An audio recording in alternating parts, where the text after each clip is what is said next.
After weeks of bombardment, trapped without food and fresh water, thousands of people managed to flee to safety from the besieged Ukrainian city of Mariupol.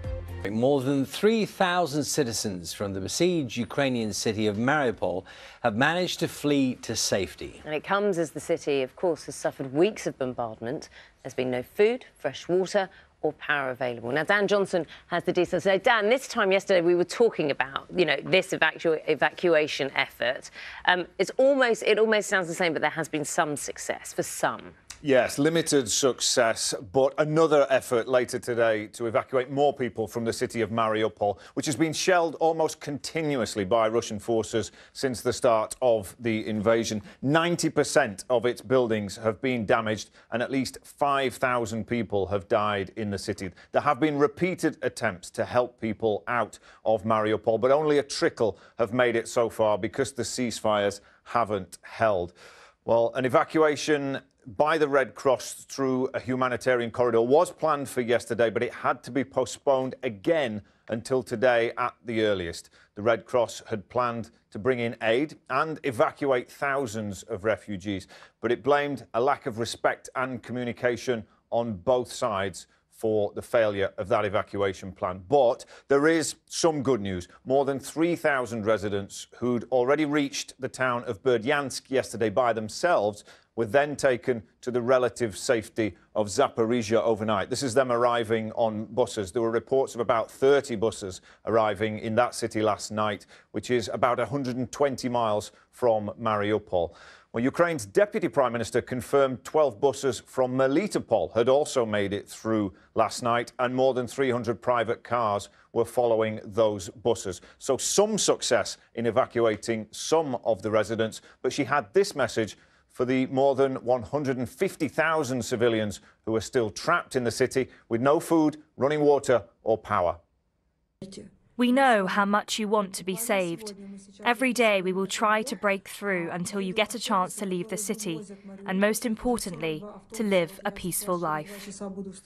Well, away from Mariupol, and these pictures show a fire at an oil depot in the Russian city of Belgorod, just north of the Ukrainian border. This started yesterday morning, but there's been controversy about this. Russia's blaming Ukraine for the attack. Ukraine denies responsibility. If it was the Ukrainian military, it would be the first known time their forces have flown into Russian airspace to launch an attack.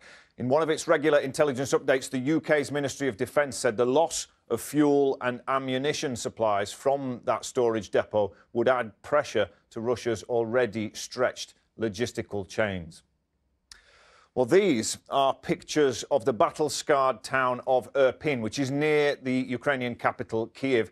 And that town now stands as a monument to Ukrainian resistance, but also to the Russian retreat in that part of the country. President Vladimir Putin's forces had managed to enter that town, but they weren't able to push through it. And if they had, Kyiv would have been the next stop. The capital is just a short drive away. Now, we're not going to show you the pictures that a BBC team managed to film close to there yesterday, but they saw some evidence of civilians who'd been apparently deliberately targeted and killed by Russian forces while they controlled this area of the country, something that could potentially amount to evidence of war crimes.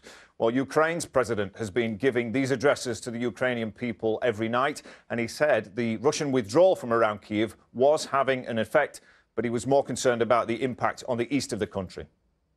In the north of the country, the occupiers continue to retreat, slowly but noticeably. In the east, the situation remains extremely difficult. Russian troops are moving to Donbass and towards Kharkiv. They are preparing new strikes. We are preparing an ever more active defence. Well, in the south of the country, if we look at Odessa there, the southern port, the governor of Odessa says 3 Russian missiles hit a residential district in that port city and caused casualties on Friday.